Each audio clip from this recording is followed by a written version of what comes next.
Hey guys, what's up? I hope you all are good. जैसा कि हम सभी जानते हैं कि कोड लिखने के लिए हमें एक कोड एडिटर की ज़रूरत होती है, तो आज हम इस कोड एडिटर को इंस्टॉल करेंगे। इसके लिए आपको कोई भी ब्राउज़र को खोलना होगा और फिर VS कोड टाइप करना होगा। जैसे ही आप सर्च करेंगे आपको इस तरह का इंटरफेस दिखाई देगा। Then click on download button. उसके बाद आपको 3 डिफरेंट टाइप के डाउनलोड बटन दिखाई देंगे, विंडो, मैक और लिनक्स के लिए।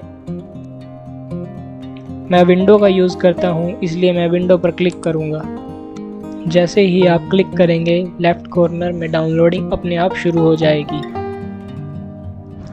डाउनलोडिंग कंप्लीट होने के बाद इंस्टॉलर पर क्लिक करके एग्री पर क्लिक करें। Then next and installing start हो जाएगी। अब फिनिश पर क्लिक करके VS कोड खोलेंगे।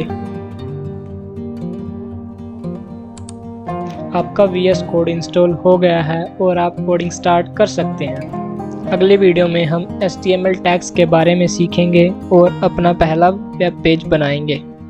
तब तक के लिए अगली वीडियो का इंतज़ार करें। See ya and have a nice day. Bye.